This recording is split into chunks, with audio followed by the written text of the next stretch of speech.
POV, the Tusken Raiders performed Joseph in the Technicolor Dreamcoat. Period. Start your sublight engines. It's time for RuPaul's Pod Race, a queer Star Wars podcast, and welcome to your first week of Book of Boba Fett chaos. I'm Noah. My pronouns are he, him. You can find me on social media at The Jewish Jedi. And my gender this week is my formal application to become Boba Fett's emotional support twink. Hi, my name is Mel. I use they, them pronouns. You can find me on TikTok at GrunkleRex, and my gender this week is Matt Berry, Protocol Droid. What we do in Jabba's palace. Mel? Damn it! My name is Ollie. I use any pronouns. You can find me on social media at Ollie Fresh. It's fresh with PH. And my gender this week is, you know when Boba Fett got arrested by the Tuskens, you call that booking Boba Fett? Not booking. Get it? Because when you arrest someone, it's booked. You're getting booked. Like you book. I fucking hate it here. Hi, my name is Claudia. My pronouns are she, her. You can find me on social media at Kaludia Says, Kaludia Says. My gender was stolen this week, but mine is the What We Do in the Shadows to Star Wars pipeline. We started with Taika, and now we have Matt Berry. We've had Richard from the IT crowd before, but I'm specifically talking about the What We Do in the Shadows pipeline. I am now gunning to see all of them. I want to see Guillermo. I want to see Harvey in the Star Wars. So that's what I'm feeling this week. I'm Jess. My pronouns are they, them. You can find me on TikTok and Twitter at Kawaii Jessio. And my gender this week is just a boy and his dog. And his two prisoners. I do like that Boba Fett entered his fucked up little dog era. He was really he's not the dog. Solo this episode. Yeah, no, I mean, he's one of the two prisoners. That child did put a leash on him and was like, "Come on, buddy." The child did look like when you have a really big dog and you're trying to get them to come and they don't want to come, so you're kind of leaning on the leash, like, "Okay, let's go." That was the vibe. I'm obsessed with that fucking kid. Fuck off, Grogu. I only care about Tusken Child. Tusken Child merch win. Period. Why must they fight? I think Grogu and Tusken Child would get along. I think Din would be like, go play with your friends. I like the little lizard dog. I would kill for a lizard dog. I think they're great. Also, okay, but you would have to buy an extra large heat lamp for them if you weren't living on a desert planet. I find that concept very guys, make sure your Massive has a terrarium about the size of a large backyard with a heating lamp. Do you think you'd have to get two heating lamps because they're from Tatooine and they need to feel like there's two suns? So, because this show is called The Book of Boba Fett, and because, newsflash, this show is called The Book of Boba Fett. However, the episode titles appear to be just actual book titles. And I thought it would be fun to debut a new segment that Claudia has affectionately titled The Books of Boba Fett, where one of us each week will just explain what the book in question is about. This week was Stranger in a Strange Land. And just to clarify, none of you guys have read this before, right? No. Gotcha. So this is a book by a man named Robert Heinlein. It is one of the most insane books I've ever read in my entire life. Heinlein is kind of an asshole, and I'm not going to delve too much into his life and times, but he's a total fucking nut job. And one of the things about this, so this is the basic plot of this book. A long time ago, not a long time ago, 20 years ago, we sent people to Mars. There's air on Mars, there's Martians. And basically, they were like, we want to make sure that the astronauts don't eat each other or kill each other on the way there. So they're going to be tailored to be really close friends. But they end up in a polycule. This is not a joke. They end up in a polycule. They have a human baby. And that human baby is then raised by Martians on Mars.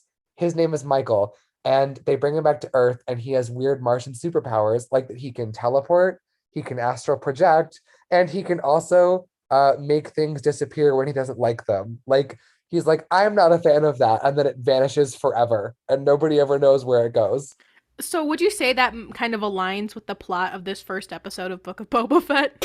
Totally, but we haven't gotten to the sex cult yet, so it's okay. Okay. I would also I would say it's giving Twilight Zone. No, literally. Okay, it's a bizarre book. Also, in this universe, there are no women on Mars. So when Michael meets a woman for the first time, he's like, "What the fuck are you?" He's like, "Are you one of these these women that I've heard so much about?" And she's like, "Yes, I am. My name is Jill, and I have hobbies like being a woman and also having boobs." And he's like, "Wow, that's crazy." I ton of weird shit happens. Michael doesn't really get religion because lying isn't a thing on Mars. So he's like, they must know what happens when you die.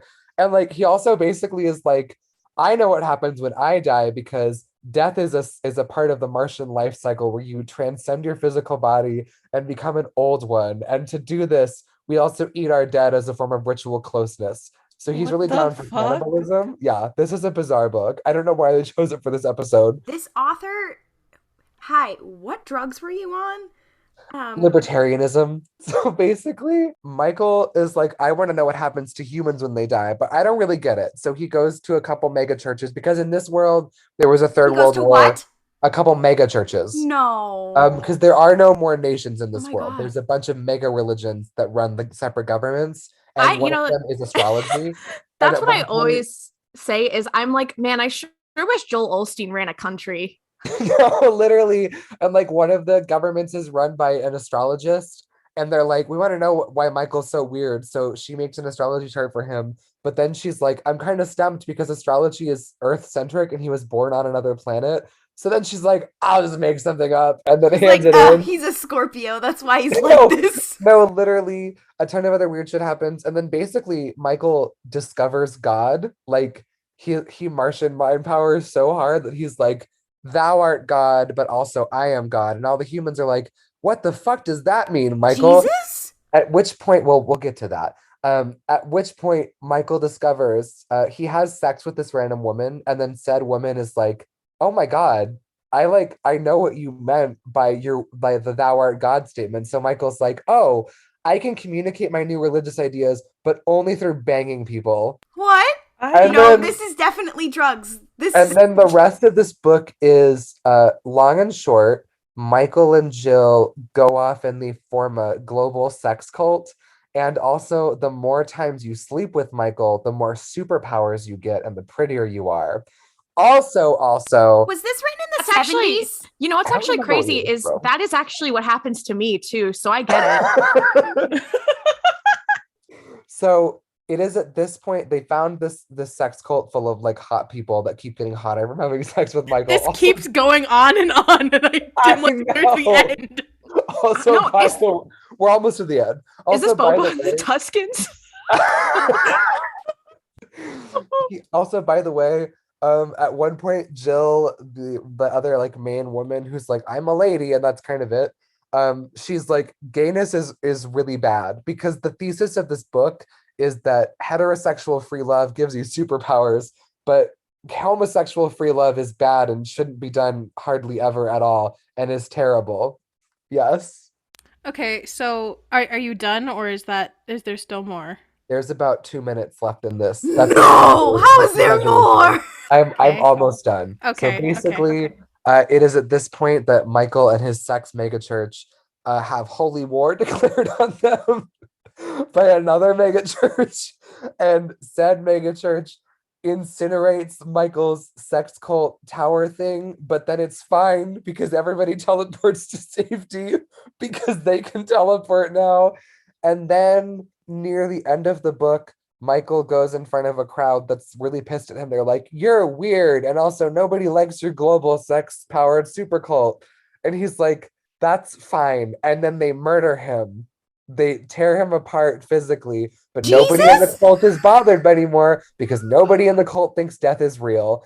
And then they eat his body, at which point we're shown a clip from actual heaven because Michael was the Archangel Michael that was sent by God. Oh my god, it's a supernatural fan fiction. Oh my No. god. And Oh then- no. Finally, at the close of the book, a million years in the future, Martians come to Earth to try and destroy it, but Michael's sex cult has subsumed all of humanity. So they beat the Martians. So That's the end of the book. So I think this What is the Legends. fuck? Okay, There's so so much that just happened. if you have for some reason stuck around for that entire summary, and it's your first time listening, we're RuPaul's Pod Race. We're a queer Star Wars podcast that talked about Star Wars, and I guess this was the title of the Book of Boba Fett. And hey, Noah, do you think that in any way, shape, or form kind of reflected the vibes of the episode? God, I'm so happy it didn't. Unless we're gonna find out that the Speak only for way you can learn yourself. Tusken is through banging a Tusken. speak for yourself. I think Boba should start a sex cult. No. I don't. Good Listen. for him. Good for Okay. him. So yeah, I don't understand. I think they may have just picked this title for funsies, because the actual contents of this book are off the rails. Heinlein did also write Starship Troopers, so he is a prolific sci-fi author. And like the thing is, the first 2/3 of this book are like political machinations and high concept sci-fi world building, and like actually some really weird concepts about like religiosity and like societal integration. And then the back half of this book is, if you bang this one Martian, you get telekinesis, and that's the plot. So thankfully, it has nothing to do with the Book of Boba Fett. But this concludes our first dry run of the segment, the Books of Boba Fett. Should we each episode, or we can just have an ongoing betting pool? Have a betting pool of what books they will use to name the episodes, since it seems like they are not going to have anything to do with the plot. Is it going to be like Moby Dick is the next My next one is going to be the one that I think it's going to be The Giver. The Great Gatsby. I can't wait for Pride and Prejudice. Harry Potter and the Chamber of Secrets. You say that, but Pride and Prejudice is probably the most likely of the ones we said. That would Sense and actually work as a Sensibility. That's how we get Tom's succession in Book of Boba Fett. I can't wait for episode 2 of the Book of Boba Fett, Emma. That random little white girl that everyone's obsessed with, her name's just Emma. Oh my god. Kiss myself if she shows up and she's like, "Hello there, I'm Emma." Oh my god. I think that's Joe March. Okay, we have Little Women. covered Star Wars in our Star Little Wars Women. podcast. At some Yeah. point. Omega shows up and it's Little Women.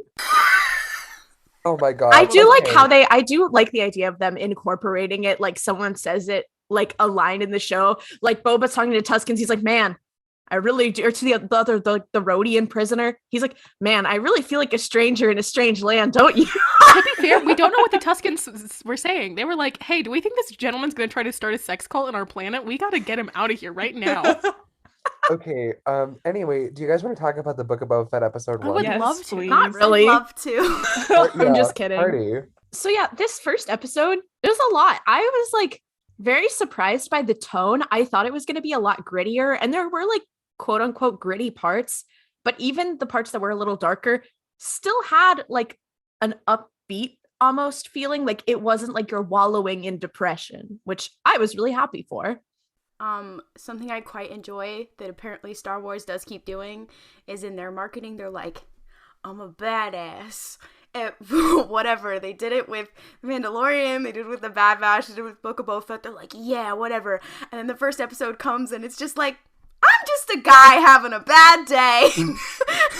And it's You like, could say the glub shittification of Boba Fett. yeah, and it's quite good. And I saw a lot of people complaining about the tone, but first of all, this is from the director of Spy Kids. Like, what did you expect? And I love the Spy Kidsification of Star Wars, because Star Wars is for children, and it really vibed. It also felt very animated to me, which is how Spy Kids also feels, and Shark Boy and Lava Girl. Like even the action of like Fennec jumping, like jumping, like it felt like it was animated. It felt like it was something that was animated, not like when you do a live action adaptation of something, of an animated thing. I really liked the tone, so I thought it was a good balance. Like Star Wars often does strike that good balance between absolute glub shit-o-ness and other things. So Claudia, you've just said something I do have to insert. Boba and Fennec are Shark Boy and Lava Girl. I think that should be their Halloween costume next year. hot take, I think Boba is Lava Girl. I think it'd be fun for Tam to do the Lava Girl hair. I'm here for that look. Yeah. I will say, I was jump scared by Camino seeing that in like the first 14 seconds of this episode. Mostly because the last time we saw Camino in Star Wars was in the Bad Batch when it was being destroyed. But it was a fun little flashback. There was a uniquely crisp shot of Django's helmet from an angle I don't believe we've seen before. So I thought that was fun. I also just very much loved they really have started out with a strong basis for Fennec and Boba's relationship, because he's like, "I was having a nightmare," and she's like, "Oh, I know about those already. Like, I'm really happy they're not doing the thing where we're gonna have to like spend 6 episodes for Boba to be like, I trust you emotionally. Like from the get-go, he's like, we are two pretty best friends, and I am just a fucked up little guy right now. Like, that's just reality. I think his nightmares would be solved if one day the little pit droids open the pod and Fennec leans in and gives him a little kiss on the forehead. And she's like, it's okay, buddy. I Then he'd completely be agree. fine. I much like their friendship also with the like flashbacks to his childhood in Tapoka City. I really thought that was going to be like a later on sort of thing, and they were like, "Nope, we're going out the gate with it." And I was like, it literally felt like being slapped in the face. I was like, "Whoa!" Like I put that on my cameo betting pool. Like, this is going to be later. If at all, maybe they'll reference it. Whatever. They were like, "Don't forget, you're in a Star Wars." And I was like, "Damn shit." I don't know. There's this feeling I think in Star Wars where you're always like, oh, I really hope they connected to other things, and sometimes they do, and sometimes they don't. And when they do, and when they do that, and when they also like have relationships that are already lived in, you're like, oh, what do I do when I feel fed? When I have all the food, I don't know what to do with that. Period. Yeah, I liked first of all, the episode felt very dynamic. Like it didn't feel ever like slow. It felt like, okay, it makes sense, the course of events that are happening here. And I know a lot of people critiqued like that this didn't have like a whole lot of plot to it, which I think was, said about The Mandalorian. And I'm no shade to those people because, people like what they like, and I'm not gonna be like, fuck you for for not enjoying this specific way. But I really enjoyed having more like character driven. I think it's because we've been spending a lot of time like in other parts of Star Wars where it is a lot more character based, and like getting to be in a character's head. So getting to see like Boba ruminating on these things and then seeing how they kind of pair with his life currently was really interesting to me. Also, I think the reason I'm so here for like a character-driven show with this guy specifically is that like we don't know a whole lot about how adult Boba feels or like really anything about how Fennec processes the world around her. So like I feel like that's the thing that like the same with you. I'm not like, wow, fuck you if you didn't like this, but like I'm also like it is often more helpful to have some like character driven stuff going on because we simply don't know a whole lot about this guy. Like he's just a dude. The other thing for me is that the Sarlacc was fucking scary, and I was kind of surprised by that. I was like, oh, this is gross and weird, and I don't like it at all. Because I'm like, I know what a Fucking Sarlacc boar is. gullet moment. Worse than that, I was like, "Ugh, we're stuck down here and it's slimy and gross." And then he was like covered in sand, and I'm like, somebody get this man some lotion, please. He really needs it. I think this first episode was character driven, and I know more will be, but we also have confirmation that this show is going to be kind of wild. So the stuff that's been in the trailers has really only been from this episode. So I have a feeling that now that we've had all of our kind of establishing shots, we're probably still going to get a lot of flashbacks and a lot of character building. But I do think that the plot is going to start to pick up. I kind of have a feeling that when shit hits the fan, it's going to be hitting the fan the entire show. So I think for those of you out there who felt that this was a little slow or didn't really give what you were looking for, I think hang on, give it some time. Because also the other thing too is Robert Rodriguez does do like a lot, all of his stuff is very dynamic and it has a lot of very fast tonal changes. So I think we are going to see a big shift once we get all of the establishing shots in.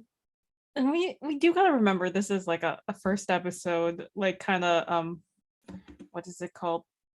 Pilot episode, yeah. There we go. So like I wasn't really expecting it to go hard. I mean, like I guess the Bad Batch, like episode 1 went pretty hard the first, but no, we gotta set up like all of Boba Fett's like drama already so that he can deal with that later on. You know, this is a special little mouse tool we'll use for later. But they really also said that with the dreams. They were like, just remember. And I was like, ah!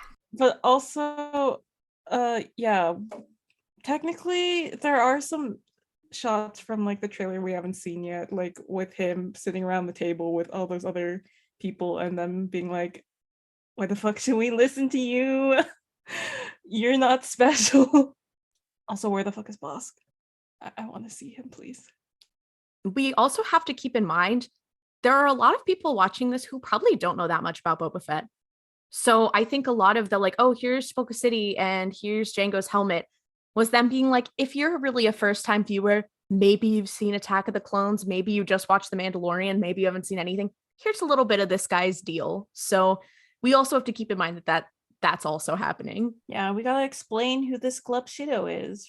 I think that's a kind of a thing in The Mandalorian that they do. Like, it's kind of a very expert way to both, like, make it very accessible for people who haven't seen everything, but also, like, not, like, completely separate it for everybody else. Like, it's kind of genius in that way, because I feel like people are like, oh, you have to do one or the other, and I'm like, actually, you can do stuff like that, and it be like, oh, perfectly situated, and it not be like, hey, remember? And like it like, I don't know. I felt like it's a very good balance, and maybe that's just a John and Dave and now Robert talent that they have. So I do also think that this is not particular to Star Wars fans, but like franchise fans in general, we often equate like a thing that we see a lot as a thing that we know a lot about. Like, Star Wars visits Tatooine really, really consistently, and it visits Boba really, really consistently. But like, in terms of actually expanding on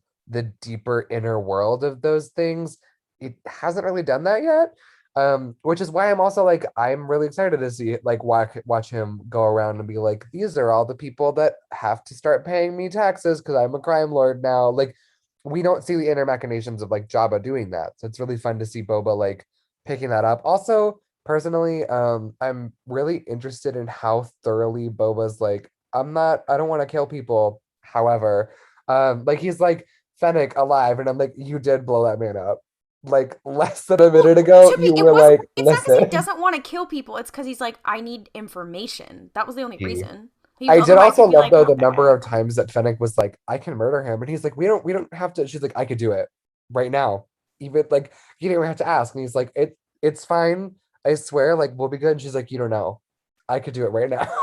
I find it interesting though that having like Fennec have to explain like some of this like crime lord stuff to Boba as if Boba hadn't actively worked with the Hutts for like years and been like to Tatooine. So I'm just like, that's interesting. Is it more like, was it more of the choice of like trying to explain it for audiences, or did Boba really just not know that stuff? Because I guess he could plausibly not know about the dynamics of that because he was just a bounty hunter and he was just there to do jobs and then be like, okay, peace out, give me my fucking money. Yeah, I think it is like, I talked about this on TikTok a little bit. It felt weirdly like blue collar Boba Fett, which, now I'm thinking about fucking, oh my god, what's his name? You know what I mean. Larry the Cable the Cable Guy. For some reason I wanted to call him Ted, and I was like, that is not his name. Ted the Cable Guy. Ted the Cable Guy. Anyways, where like Boba has been a worker, and so he is moving. There could be some very interesting conversations about moving class, right? Because he has gone from like being part of the working body of Tatooine to like a position of considerable power. Like, sure, he was like hanging around people who were powerful, but like now he's like in charge, and he's like, I don't actually know what the fuck I'm supposed to do here. Fennec, Comrade Boba is seizing the means of production. Yeah, that or he's about to be a class traitor. You are towing a fine line, sir. I do think that it would be very funny, and this is something that I'm like, I saw kind of get set up. I don't think it's actually going to happen, but I do like the idea that the next couple episodes are Boba's campaign to be the mayor of Mos Espa, because he's like, he's doing the crime lord thing, and he's like, I don't really want to like hurt anybody. These are just people who are like kind of hanging out. And Fennec's like, well, that's what crime lords do. And he's like, what if we fixed infrastructure? He's like, this is so gross. Why hasn't anyone fixed this? Like, Jabba really left this, or Bib Fortuna really left this place as a dump. And Fennec's like, that's kind of what that's actually does. I'm not talking about him. No, I'm talking about Boba Fett. in the like tiny snippet where Cobb Vanth is introduced in Aftermath, that's like kind of what happens. They're like, well, everybody's dead, and he's like, somebody has to fix shit around here. Yeah, I do, but I do think that Boba could just be like, oh, this place is disgusting. Like, why did Bib Fortuna let it get to this point? And Fennec's like, actually, that was the mayor's responsibility. So that's like public infrastructure. And he's like, well, I'll do that. And she's like, well, you don't have permits to do that. And he's like, but I'm a crime lord. And she's like, yeah, crime lords don't do that. And he's like, okay, well, I need to elevate my status then. I'm running for mayor. Boba Fett 2022. Boba is literally entering his Animal Crossing era. This is what he's doing with No! his now. Oh my god. Oh my god. And oh my god, and those little oh my god, I can't remember what they're called. The glub shittos who are like his bodyguards. The Gamorreans. Those are his first 2 villagers that you start get out. I was gonna say, like, oh, it's kind of like a workplace comedy situation where he's like, oh, now I'm the manager and I wasn't prepared for this, but no, now it's a Parks and Rec situation. He's Leslie Knope. Does that mean the Ron Swansonification of Fennec Shand? Yes. No, I was gonna say Fennec like being like, I know more than you. I want that. Literally. I was just gonna say that means this is the situation where No, she's Leslie April. became. She's not April. Fennec is Fennec- April. No. This is the situation where Leslie is now like the freaking city councilor, but then gets fucking recalled. Not recall Boba Fett. No. No, recall Boba Fett. Boba Fett should stay in power. I mean, people have been saying that the Patton Oswalt Parks and Rec filibuster, the pieces of that Not just pieces. If you listen to It's the speech, verbatim. it is It's verbatim. verbatim. I watched that episode only like 2 days ago because I do rewatch Parks and Rec every single day. So I am at season 6 now, but no, I saw like that a few days ago, and yeah, he does say he's just like Boba Fett crawling out of the sand. Is there some Out of the IP Sarlacc pit. some IP theft going on here? Robert Rodriguez watched Parks and Rec was like, I can make a whole career out of that. I'm just saying, since these episodes are named after books, I'm really excited for the Book of Boba Fett episode 2, Das Kapital. I'm really excited for Boba next episode to be like, workers of the world, rise up. We have nothing to lose but our He's like, this is my Book of Boba Fett episode 2, the public and its problems. So here's Book of Boba Fett episode 2, the Communist Manifesto. here's the question though, like, because we were like, would he let his workers unionize? Because I discussed this on TikTok earlier that I was like, he's actually recruiting for an MLM, which means that they're independent contractors. So they're not his workers. But there's a lot of business models that use independent contractors that aren't MLMs. Yeah, but no, I'm but not his saying that- specifically is an MLM. Do we think I'm that- just saying. Do we think Boba Fett is exploiting the gig economy?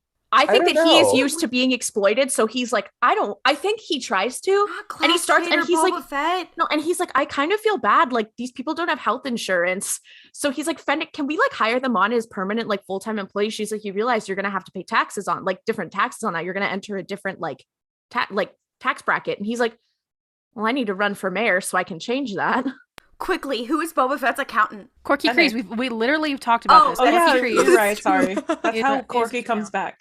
Okay, I mean, not to be a poli-sci major on Maine, but Fennec did make a Machiavelli reference this episode because she was like, it's better to choose fear. And he's like, I don't really want to be scary anymore. And Wow, it's I like, can't wait "Sir?" for Book of Boba Fett episode 2, The Prince.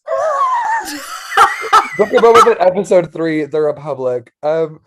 Okay, also I forgot to mention at the beginning of this episode, Tem is nearly nude, and I was allowed to see that on screen. I'm sorry that I'm Oh my God. unapologetically horny for this man, but like, damn. Book of that's too- Boba Fett episode 2, 50 Shades of Grey. No. Oh, no. Whoa, Get out. I have unconventional tastes, Din.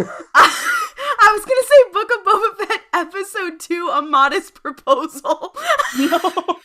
Book of Boba Fett episode 2, The Scarlet Letter.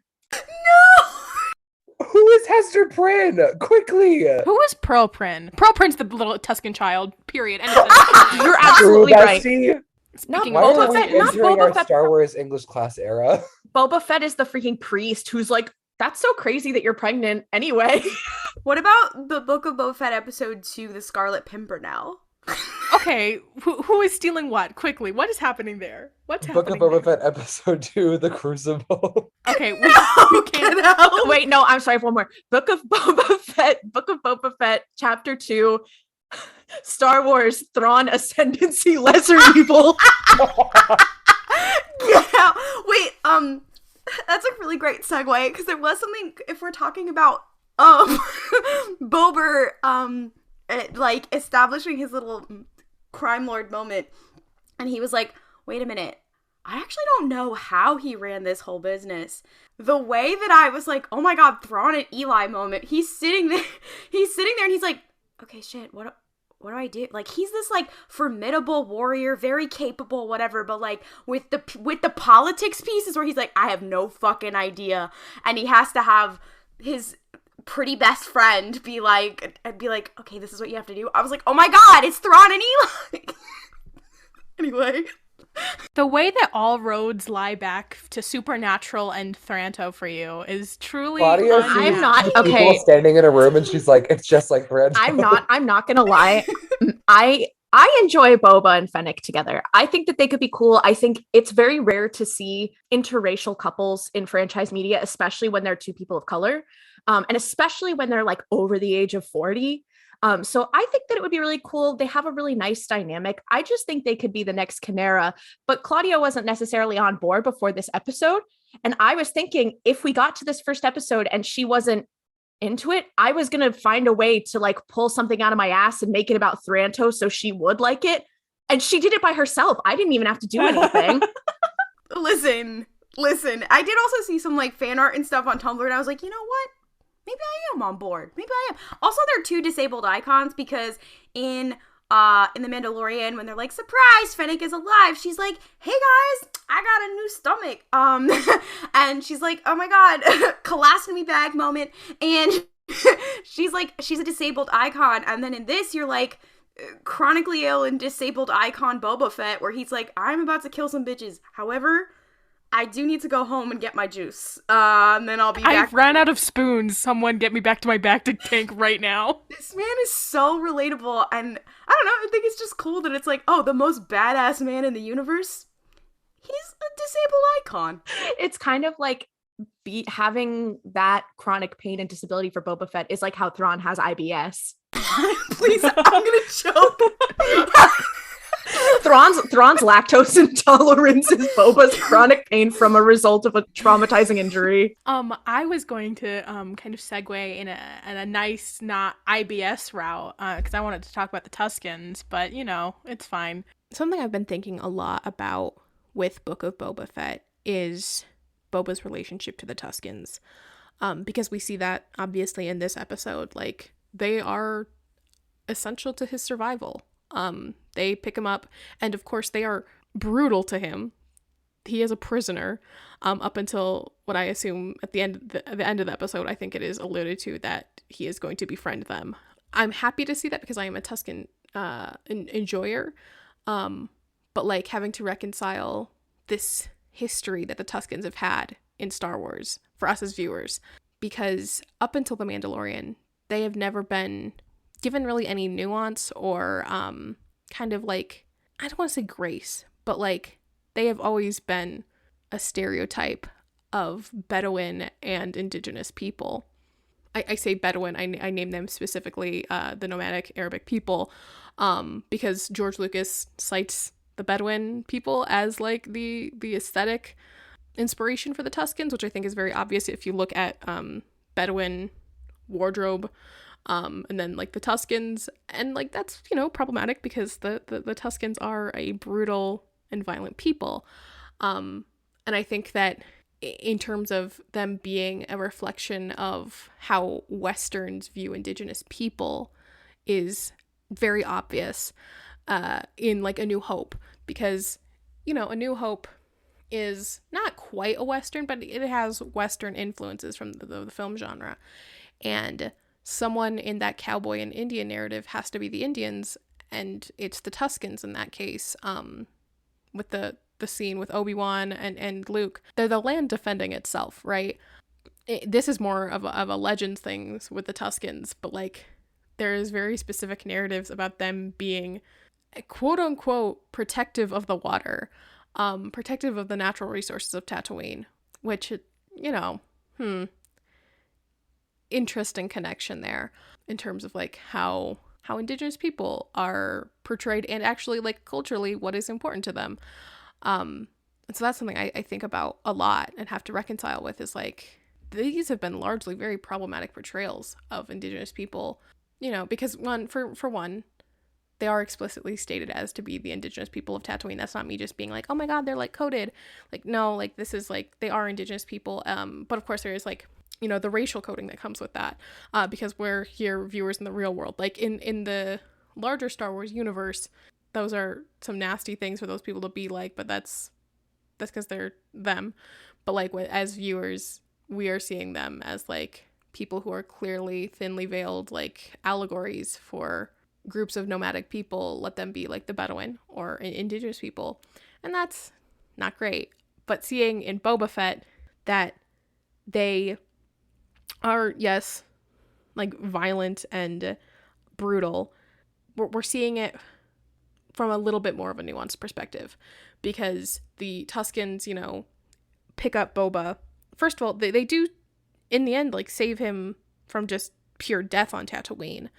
They revive him, and they are keeping him as a prisoner, but I think it becomes this like interesting thing about Tuskens, about like what their culture is about, and I think it is about like the strong surviving, and I think it is about, to some lesser extent, like Boba having to prove his worth to the Tuskens for them to be like, okay, you can hang. We see it, first of all, I think the first interaction that happens that makes me specifically think about this, and it's not even like a test that the Tuskens are doing on Boba, it's that the Tusken child, my icon, they roll up and they start like beating Boba with the gaffy stick, right?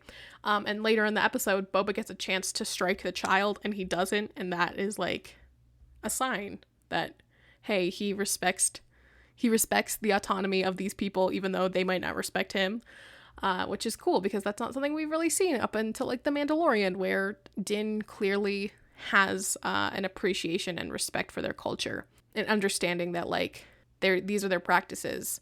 And then we see it later on in the episode when Boba manages to run off, and the Tuskens chase after him, and there's this like confrontation where Boba is like, y'all gonna fight me or what?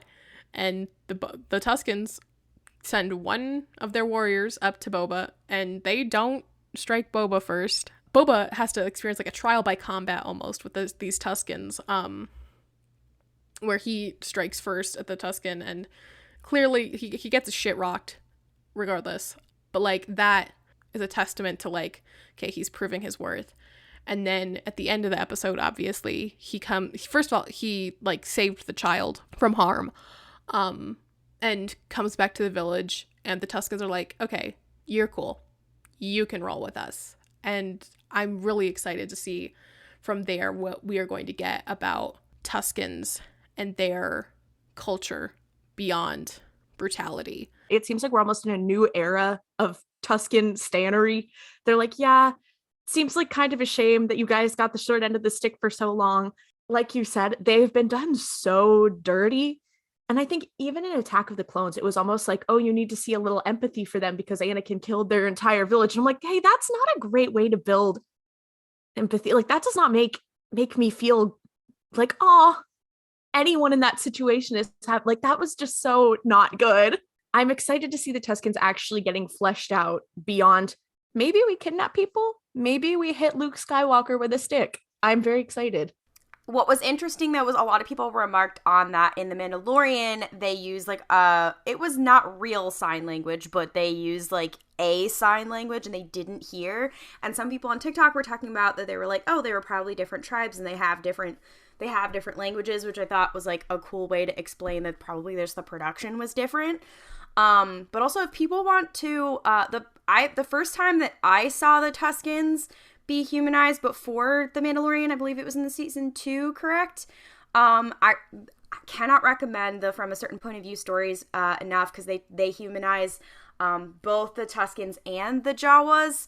I know that the Jawas, they did steal Bober's armor in this one, but there's a story in the original From a Certain Point of View book called Rayrin, about a young Tusken Raider. So if you love the Tusken Raider child, I believe she's not a child, she's like a young adult. please go read that book and read that story. I love that one very much. It is one of my favorites, just in general. So I watched the episode like twice because I watched it last night when it first dropped. And last night I was too busy being like, to like really process things.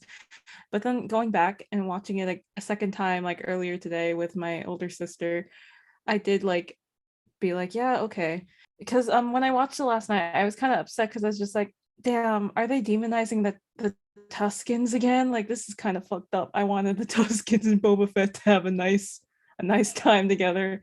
Yeah, first of all, sorry to go back to what Claudia was saying about like language and the Tusken ASL that was being used, Tusken Sign Language, TSL, I guess. I think also that could be because they're talking to a non-Tusken, that is also just like a form of communication that they're like. I was thinking that as well, but then I was like, they were trying to communicate with Boba at one point, so that's why I, like, at first I was like, oh, it's because they only do that with like, it's like a trade language. Shout out to Thrawn. Like a trade language, but then they were talking to Boba and the Rodian and they didn't. So then I was like, I don't know. Does Boba help establish the trade language in between the Tuskens and non-Tuskens? I for one would love that, because also Boba Fett canonically speaking Star Wars sign language is something that can be so personal. I would enjoy that very much. I also had a thought about them maybe being of different tribes. That said, I am not that hopeful in Star Wars world building to make the effort of like, Star Wars planets tend to be pretty homogeneous throughout. So while part of me is like, okay, realistically, this can all be the indigenous people of this planet and have very, very different cultures between them. Like I noticed, once again, this could be production changing, but like these Tuskens outfits actually sort of looked different from ones we saw in The Mandalorian, especially from older ones, which part of me is like, okay, we're just aging up and costuming is changing. But the other part of me is like, is there a reason for this? Like, I want to know. Like, there was I noticed a lot more like red in these Tuskens costumes that there was not in other ones that I really appreciated and enjoyed. What I was gonna say vis-a-vis Tusken wardrobe, it was interesting to me because we've seen them like weirdly gendered back in the prequels. Before that, they weren't in the original trilogy. It was just like they were all in that same kind of like. First of all, they're one of like the iconic like Star Wars like aliens, and like we don't know a whole lot about them, which I'm like, that's the racism, love. But I think also like these Tuskens were GNC as fuck, like very gender to me. I don't know what it was, but their fits, I was like, I don't know what you got going on, but I like it. I like it a lot. They're very Yass and Slay. Exactly.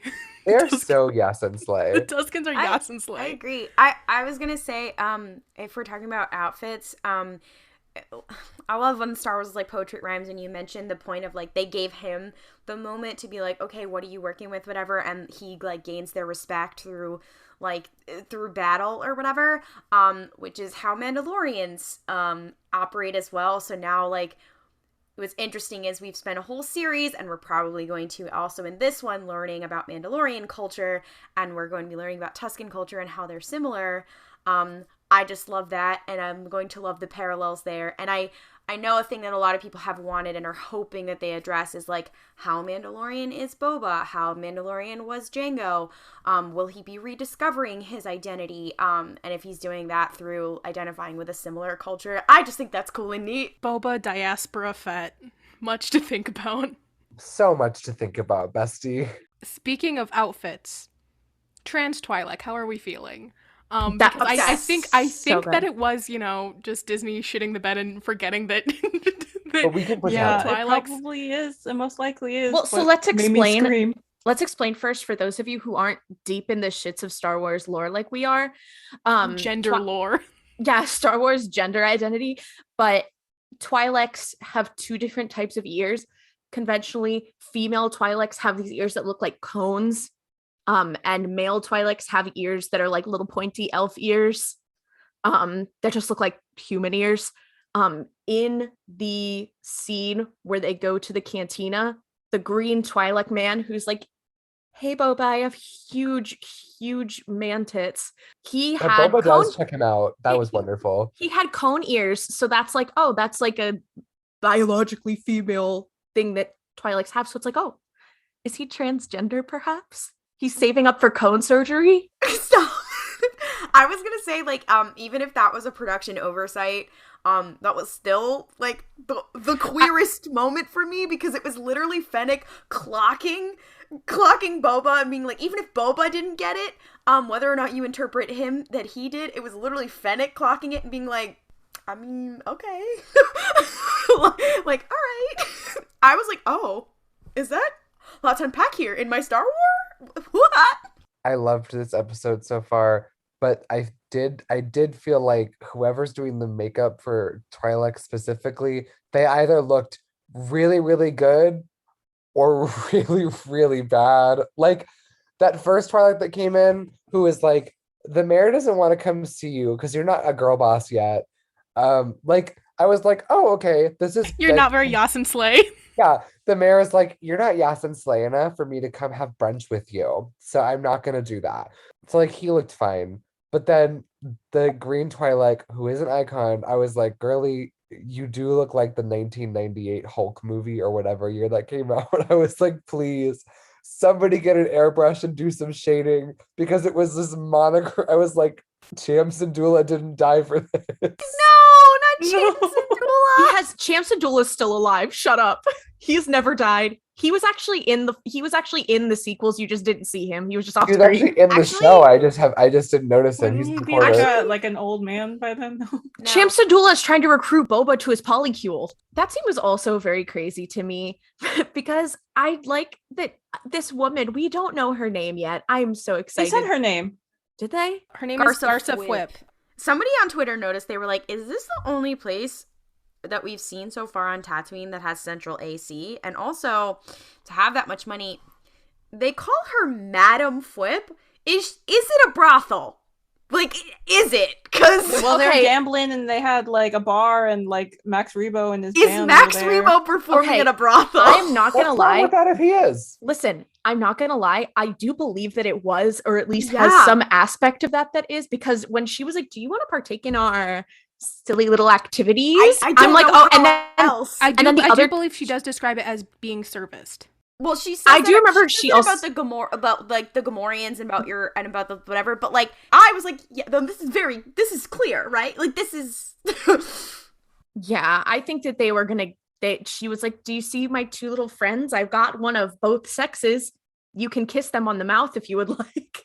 And then Boba was like, "I'm looking at this green guy's boobies, and then I'm moving along." He's Yeah, like, no, I I'm believe just her here for like a exact- second. I believe her exact verbiage was, do you want your helmet serviced? Like that's what she asked them. it was very And then Fennec's like, we're okay. And Boba's like, are you sure? Like we don't have to be. I do enjoy that entire scene because first of all, Fennec is like, okay, you should have come on here on a little like cart or whatever the fuck, because Don't that's get carried around a like litter. a litter. There we go. Because that's what cool people do. And he's like, well, I'm not a cool person. I'm a man of the people, so I'm gonna walk. Comrade Fit. Comrade Fit. He's so approachable. Like you could have a beer with him. Oh my god, not Get out! you. Anyways, Fett, he like walks in and like you see that little astromech with the drinks, and he's like, oh, I want a drink, and Fennec's like, shut the fuck up, no you don't. Anyways, and it's just I love that. When will he get his day in the shade? No, literally, as soon as I saw with the little fruity little drinks, I was like, I would kill to see Boba Fett in his full armor there, standing there with his little fruity little and drink. the funny little like like twirly with the straw and umbrella. It's like Anakin with the martini and Voyage. Exactly. It's like Anakin with the martini glass. I was like, please, I need to see this, and then it didn't happen. I was like, because I think.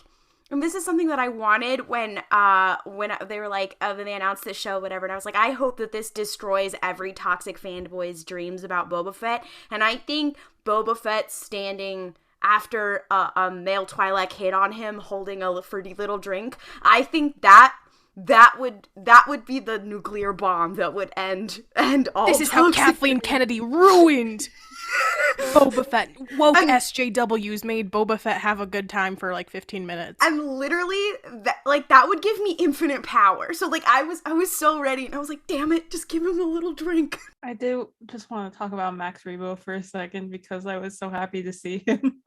I was like, wow, Max Rebo and Jizz, you're back. I don't mean to alarm you. I do believe John Williams composed that little Cantina remix. which is fun. He has never done anything wrong. Moving us out of the cantina, the little fight outside. First of all, I am excited to learn about who those gentlemen were who did do a very good punch on Boba and Fennec. However, what I also thought was really funny about that scene was they get surrounded and they're fighting. Boba and Fennec are trying to work together. Then they start to run off. Boba explodes this dude, which I could not help but laugh at because he's there 1 minute and then he's just particles the next. But what I also really like was Fennec's like, I'm gonna go after them, climbs up the side of a wall like freaking Spider-Man, and then does like parkour and beats the shit out of two guys. I'm like, was Boba holding her back? Like, no offense, but Boba, you were holding her back. And then Boba's like, owie, I need to go lay down. And Fennec's like, I've killed 2 people. My favorite part of that was that they were all very COVID safe. I do believe that they are Crimson Dawn. They were like clearly wearing red. Shout out to Kira, who's probably going to show up. Shout out to the costume designer for being like, how can we incorporate like double masking into this costume? And they did a great job with it. But when he shot the guy, I was like, okay, he's trying to like endear himself to all these people, but he did just destroy the side of the building. Does he have enough money to replace that? Like, that's why he has to run for mayor so he can work on infrastructure. No, it's literally a Parks and Rec episode. TikTok user Taika Waititi did point out today that the costumes that the little angry guys are wearing are very, very similar to Crimson Dawn outfits from I believe the 2020 Vader comic. So that does lend credence to the idea that Crimson Dawn is like around and kicking, which I think is funny. I would be very tickled to see them involved in this show. I believe that because in War of the Bounty Hunters, Boba did fuck up Crimson Dawn's little Han Solo auction. So them hearing like, hey, Boba is still alive, Kira would be like, okay, fuck you, Boba Fett. Time for payback for you ruining my my Han Solo auction. But also about that fight, I was kind of confused at some points, like that they were just doing hand-to-hand combat. I mean, it was very cool, like the choreography wise, but I'm just like, damn, Boba, you have like all these blasters on you. What are you doing, bestie? Also, how come Fennec didn't have her cool rifle? But whatever. That wouldn't help it in close combat. She unfortunately doesn't have a conceal and carry permit on her right now. She has to apply for one. But I was very confused. confused. They're trying to be legal. They're really trying to be legal here. He also had his jetpack, so I'm just like, Boba bestie, why don't you just fly? Okay, but that's not gonna help them continuing to chase them. Like it helps to. I will say this: like he very much like he knew that like they could shock him and like it's not gonna do anything to me. I'm wearing fucking Beskar. Like that was actually the coolest part of the fight for me was that like they would keep trying to get him and he's like, I'm literally wearing Beskar. Try again. I liked when the little like Gamorrean guys showed up finally too. They're like, oh fuck, our bosses are getting beat up. Let's go help. I was like, where were they? Were they getting hosed down and fed? Like man, their ass cheeks were very prominent in a few shots. Oh, okay. I don't know why I felt the need to point that out. I wasn't like, oh joy, I'm glad they don't. No, because we were all thinking it. Can they? Okay, wait. Can part of Boba's quest as mayor to get? Can we get them real clothes? Get his Gamorreans real clothes so that they're I like not the walking idea around of like Gamorrean in a polo. In DC Comics, where the excuse that Starfire dresses so skimpy, even though she's a teen, is that she gets her power from the sun. Yes! I think that they should establish that the Gamorreans dress like that because their power comes from I have to be a slut so the sunlight. sun will give me superpowers. No, that's what it's like. Michael from what is it called? Stranger to Strangeland. That's where they get their power. Get out. Speaking of mystery gangsters, who were the funky little guys who were raiding that moisture farm? They were clearly not the same guys who were chasing Boba, but who are they? And what was that little symbol? So what I found more interesting about this scene I love that people are having conversations about who are they? What's going on? I thought it was more interesting that like they like did that whole scene with the water and it's the reaction of the Tusken child with Boba that is happening where he's like, oh, God fucking damn, these goddamn colonizers are up in our shit, fucking up our water supply. Fuck these guys. Y'all gotta fucking dig for our water now because they fucked it up for everyone else. Just like in the real world. And then the Tusken child looks at the camera and says, hey guys, you know what's fucked up? Anyway, sorry, I didn't mean to get on that tangent. I do believe we were having some conversations about that. I feel like, was it Huddies? That it's like the letter J? Yeah. It was like K or something. At first, when like y'all were bringing up the Huddies to me, I did like just stare at the letter B, and I was just like, "Why is it a B?" And then you guys are all like, "It's K." I was like, "Oh, that still doesn't make any sense to me, but okay." Is there another hut that maybe their name starts with K or something? I am looking at the hut wiki now. Unfortunately, I'm pretty sure War of the Bounty Hunters canonized all the Hutts got killed except for Jabba. Damn. May I just say, Rada has taken a new name. I have been saying that Rada the Hutt is gonna be the weird child that Fennec and Boba adopt because this is a Star Wars thing. That's how we bring in Ahsoka. Rada would Stinky coming back. So there's a little contention on how old Hutts are and how fast they age, because in the Clone Wars, Rada was a baby. We don't exactly know how old he was, but we know he was a baby. And Hutts live for. He was 50 years old. Really? No, that was a because your favorite movie, the Clone Wars movie where he shows up. Anyway, that was a Mandalorian joke. I'm sorry. Sorry. Anyway, we don't know exactly how old he would be. I've seen some people say maybe he would be like developmentally in his like teen era, but the idea of Boba and Fennec raising an angsty teen Hutt is kind of everything to me. I've just found a word in the Hutt Wiki page. It's spelled Kajidic. Kashidic was a Hutt social structure that was both a family and a crime gang. Oh shit. Have we cracked the code? So in canon, they're just kind of around. Two such clans were the ones that Jabba belonged to, and one includes Gardula from the High Republic. Shut up. I don't know if this is what this is, but if this is what this is, I'm gonna say right now, RuPaul's Pod Race, we did it, guys. We've called it. I'm just saying, I think it would be very funny for like everyone else in the galaxy is dealing with like Imperial remnants, like the First Order origins, and Boba and Fennec are like, God damn, we thought the Hutts were fucking dead, and now these bitches are just like here, I guess. Did I mention that I think Tem is really hot? Yeah, you did. Me too, Noah, me too. Okay, I'm glad it's not just me. So everyone was talking about the Trandoshan showing up. I hope Bosk shows up, and the Trandoshan shows up as and Boba's like, oh man, like I used to work for this guy, and now he has to be like he has this funny little moment, and it's very funny. And I don't know what level of authority this Trandoshan man has, but he was some vassal to Jabba, and he says the word daimyo, which is like a feudal Japan kind of term, and he uses that to like refer to like, oh, are you the new guy on Tatooine. But the interesting part about that term is that it's a great lord, but there's still a vassal to the shogun. So it's like, to me, I was like, oh, is that kind of a little bit of an insult in that he's like, oh well, you know, you still serve somebody. What does that mean? Also, have they ever referred to the leader on Tatooine with that term before? Also, shout out to Ronan. I love you, girl. I love that book so much. Shout out to Star Wars, but it is feudal Japan. Love when that happens. Star Wars always has like Japanese like influence.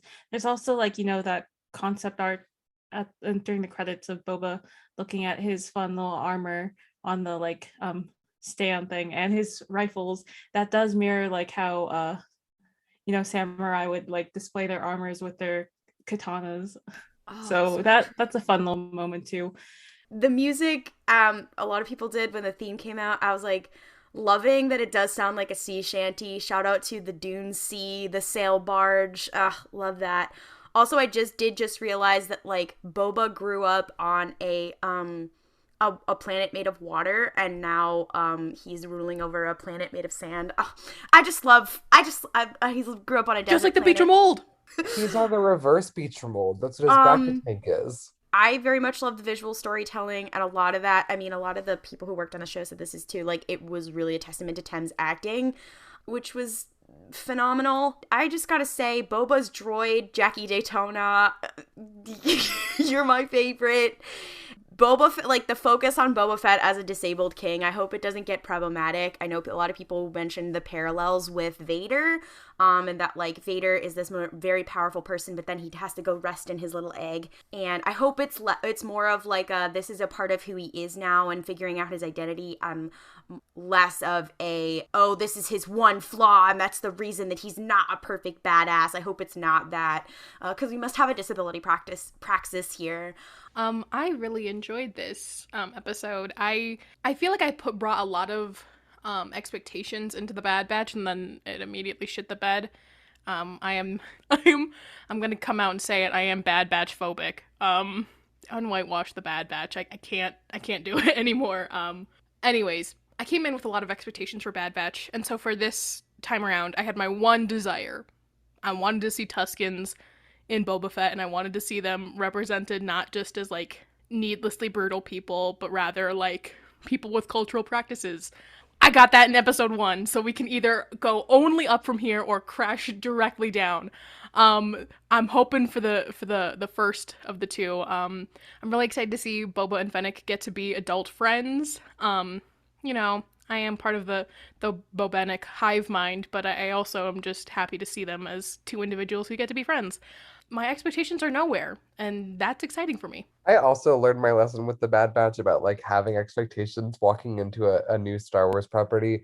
So I only watched the very first couple of trailers for Book of Boba Fett. I stopped looking at promotional material pretty early because I was like, the show will be what the show will be. The only things that I really want is to allow Tem to be very sexy on screen, which he is constantly in this episode. So I was like, cool. I'm really happy about that. That was the only really big thing for me. But I like it so far. I know that the tone is not it for a lot of people. Some people really want it to be like a gritty Godfather-esque story, but like, and maybe it might become that. I don't really care either way. Episode 2, The Godfather, but it's the novel. Get out. I can't with you. But overall, honestly, because like the only real thing that I wanted from this show was like a fun little side quest adventure with Boba Fett. Like the bright side about this not being like a prequel to really any major story thread is that it doesn't have to go anywhere. Like it can just be like Boba and Fennec chill on Tatooine, and that's cool. And I really liked how the show felt this first episode. I liked the vibes. I liked Fennec's cool little flip that she did in the rooftop fight scene. Thought that was fun. When you did mention it was nice that we get to see them as friends, which is something that we don't often get to see in Star Wars, then I did get concerned because I went, if we're starting out with them in a close friend relationship, what the fuck is going to happen to one of them? Because this is a Star Wars, and you know that it's going to be heartbreaking. So if anything does happen to them and their friendship, or especially Fennec Shand, I will kill someone. And she has already died once, so if something happens to her, I will become the Joker. Not just because I like her, but because I would just like them to be happy. And I know this is Star Wars, no one gets to be happy, but I did just have a moment of panic of, Hey guys, I do think I just broke the code for who the K names are. Conja Club from the sequels. Cause they're like a gang. They're like a gang. But hey, also originating as renegade slaves of the Hutts. Oh fuck! There's so many K things associated with the Hutts. Oh my god! Now I'm like, I don't know why that all connected in my head, but it did, and I felt like I was like, oh, I'm having a Pepe Silva moment. I think there's a lot to like. I'm really excited to see how it fleshes out Tatooine, and how it fleshes out the people of Tatooine and how they interact with the world, because we see a lot of the special people on Tatooine, but we don't see a lot of the everyday people for an extended period of time, because we do see like the Larses for a little bit, then we do see, Shmi Skywalker for a little bit, but we don't get a lot of that slice of life. The closest I think we've really gotten is like Peli. So I'm really looking forward to this. I'm very excited. Yeah, I'm excited about Boba and Fennec being epic. and seeing more Boba and having him be more of a fleshed out character. Yeah, I don't really have any expectations for this show either now that I think about it, because I haven't really actually been deeply thinking about it, because yeah, the Bad Batch has slightly traumatized me. I wanted to address the one shot where we saw like Mos Espa, like the big like overview shot of it. I was like, wow, that's very epic looking. Whenever I think about Tatooine, I just think about their smaller like towns, and I forgot how Mos Espa actually looked like. So I was like, wow, that's very pretty. I also very much liked the little room where like Boba, his little pod was. I liked all the big windows and curtains. Fanfic writers. I can't wait to read about you guys describing that room. Nah, I guess yeah, just some of the like cinematography was very fun and epic, so I can't wait to see more of that. And welcome back to everyone's favorite segment. It's been a while, but welcome back to Cody Watch, which is actually now going to be slightly changed to Clone Watch just for Book of Boba Fett. I'll go back to just mainly Cody Watch for the Obi-Wan show and Bad Batch season 2 whenever those come out, but this is Clone Watch, and unfortunately I did not see Cody or any of the other clones, but maybe we'll see them. It'd be fun to see any of them in like a flashback or anything of like Boba like thinking about his childhood, maybe in Topoka City. Who knows? I was gonna say we did see Topoka City, so maybe we didn't see one. There could have been a clone in there.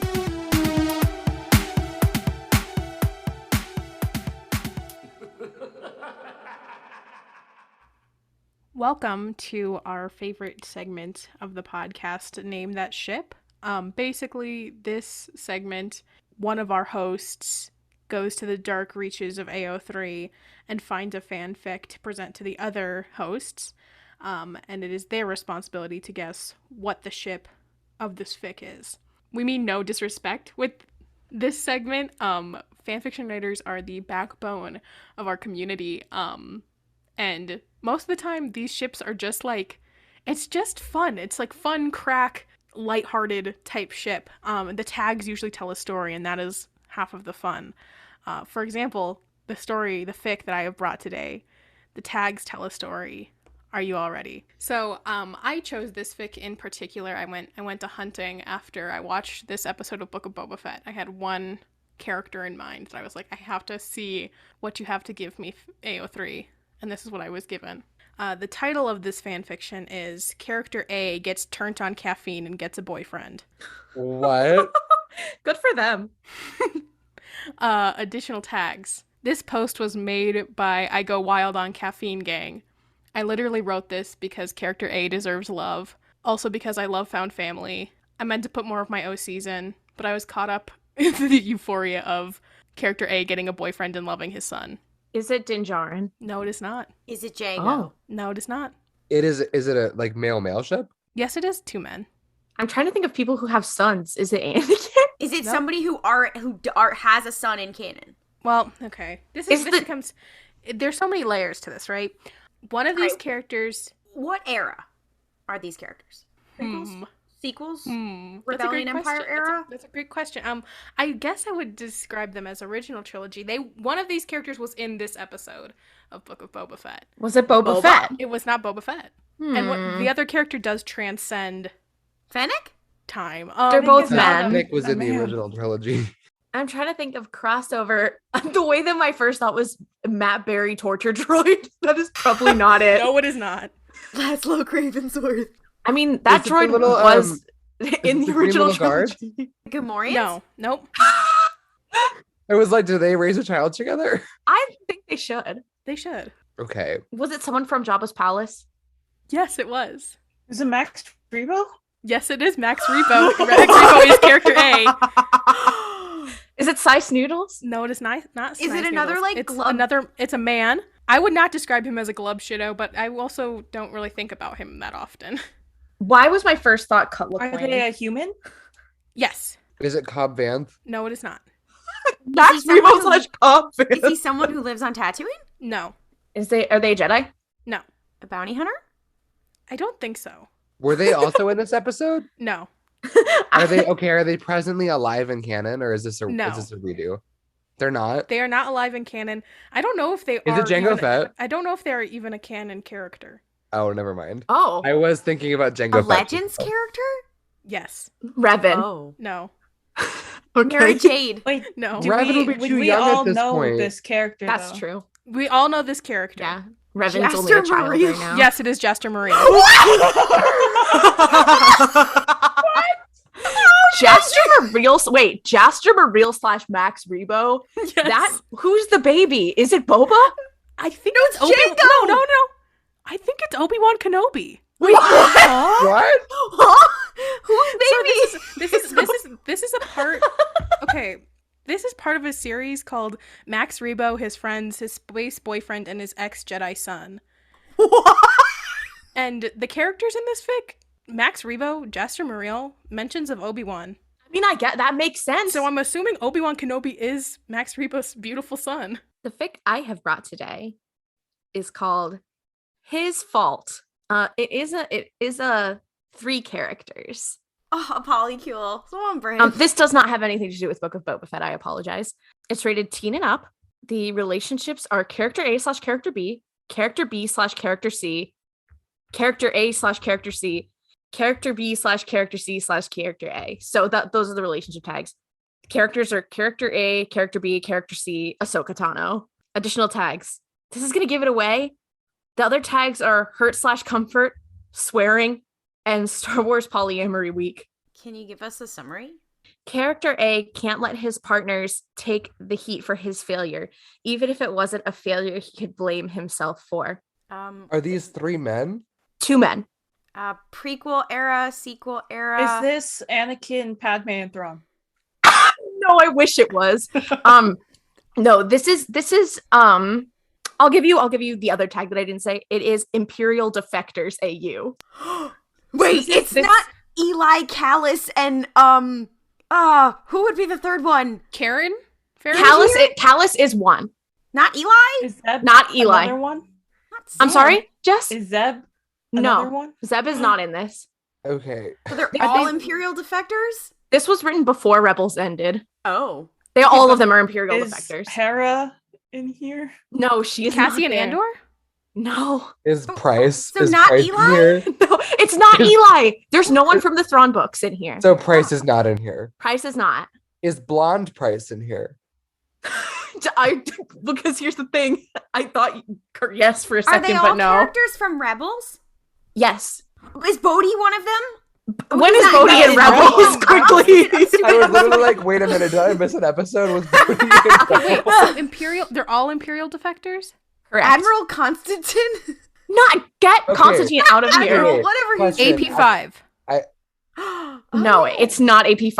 I have an actual question. Yes. Okay, are all 3 of these characters like canonically Imperial defectors, or is this No. this is where not 2 of them? There are? was only Just one. Callus. The only character who's actually an Imperial defector is Callus, and I believe this was written before he defected. Okay. So this and was it's when not Callus was Hera still. Syndulla. It is Hera's not not in Hera. So there's- This is There's all one of these woman. characters. All of these characters are Imperials. All of them are from the first 2 seasons of Rebels. Quizzy! That one. Oh my god. One is Quizzy. The other man is Quizzy. No, I know No, the other one. what's It's her name? What's her name? Makathua. It's Makathua. Yeah, it's like, what's her name? It's Callus, Makathua, and Quizzy.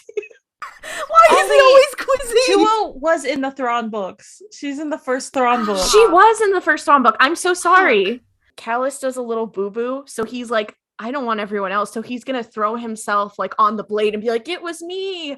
Don't hurt my 2 beautiful partners, Tua and Quizzy. the Inquisitor." Yeah, but basically he does become basically like a fulcrum agent. So I'm like, dang, you did predict that. Good for you. I have our final fic today. It is not Boba related. But I think this was sent in by Vani on IG. This was the same author as the Saw Tarkin fic from a previous episode. So Why did you There was a unlock that cursed there was a memory? Sarkin fic. What the fuck? Yeah. Oh my god, Aaron Sarkin? No, shut up. I personally like Ta is a better ship name. So it's character A, character B. Lone Greatstorm. No. Get through your tags. I'm holding you hostage. Do it. Harry Styles? Oh my god. Why would Harry not Okay, sold to One Direction? I'm gonna start shooting from the hip. Black Widow. No, Harry Styles / Yoda. No, get that out What? of here. Ray / Rostico / Taylor Swift. What? Wait, this is Ray- a joke. Ray Hold- / Ben Solo. In the past, and Ed Sheeran, Lin-Manuel Miranda. Those are the side ships. Oh, side shit. I feel like I got jump scared by Ed Sheeran, but I'm happy Taylor Swift is there to balance him out. I think Ed Sheeran is my callous fan cast. Character A, Character B, Yoda, Harry Styles, Ed Sheeran, Lin-Manuel Miranda, Ray, Rose Tico, Taylor Swift. Additional tags: action, adventure, adventure and romance, fluff, eventual romance, friends to lovers, reunions, Jedi and Sith relationships. Yoda is Character A's father figure. Character B speaks in Gen Z slang. Ed Sheeran and Lin-Manuel Miranda are husbands. Character B is really tall. Character B and Character A are the same age. I don't know what AU this is. Alternate universe, everyone lives, nobody dies. IG? Eventual lesbian Ray. Male manipulator. Song, Watermelon Sugar, Harry Styles. Song, Shape of You, Ed Sheeran. I hate the motherfucking Smiths.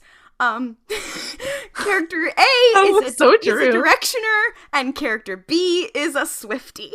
The okay. title... Character A, all of One Direction, and this is a Hold One Direction pick. Hold on, there's more. The pick is called That Does Not Pass the Jedi Vibe Check. So is one of the main characters Morrissey? Is this Morrissey / Luke Skywalker? I will say this. The main ship, they are both Star Wars characters. Oh, They're damn both it. canon characters. Here I was thinking it was gonna be Morrissey. So is Luke Skywalker not one? No. Fuck. Okay, is it Obi-Wan Kenobi? No. Are they someone who canonically knows Yoda? Neither of them. Is one of them Finn? To my knowledge. Well, I guess one of them had to have met Yoda. Loden, great story. Nobody from the High Republic. Oh my I god. said, is one of them Finn? No. Are they sequel era characters? Yes. Is it one of Hux? them Poe? No. Kylo Ren. Ben Solo is one of the characters. Is this a man? The other one? They're both male. Yes. Is it Sidious? No. I hope not. God. Okay, I don't want it to be that, but I was like, I gotta cover my bases. Is this a here. character who Kylo Ren would know? We are all right now assuming that he has met him. It by power of... Is it Grogu? Yes! No! Wait, is Grogu the Swiftie or the Directioner? I need to know right now. Grogu is the Swiftie and Period. Ben Solo is the Directioner. So here's the summary. Ben Solo, Why the fuck do I keep doing this every week? Ben Solo, a secret Sith in disguise, must go on a mission with his childhood best friend Grogu and Jedi Master Yoda to go destroy the oppressive patriarchal rule of Ed Oh my god. and his husband Lin-Manuel Miranda in order to save his girlfriend Rey. On the way, will he find common ground with the Jedi and discover hidden feelings for his best friend? Okay, you know what? If it wasn't Ben Solo / Grogu, I would be 100% behind this. I don't know why Lin-Manuel Miranda does that. And why he's very Okay, detached. so this is the vibe that it's The giving shape me. of And this you. is, Yeah. It's me, Lin-Manuel Miranda. We don't talk about Grogu. no, please, cease and desist. What I was gonna say is that, and this is no shade to Claudia Gray's Into the Dark. I am thinking about the gay queens from the book. Thank you so much for joining us this week for RuPaul's Pod Race. Episodes usually drop on Sundays, but for updates, Star Wars news, and more curse shit, follow us on social media at RuPaul's Pod Race on Twitter, Instagram, and on TikTok. And if you really love the show, please consider rating and reviewing us on Apple Podcasts, Podchaser, Spotify, or Overcast. It really means a lot to us. May the Force be with you, and don't kriff it up. Waka waka. Waka waka. Jabba ruled with fear. I intend to rule with Waka Waka.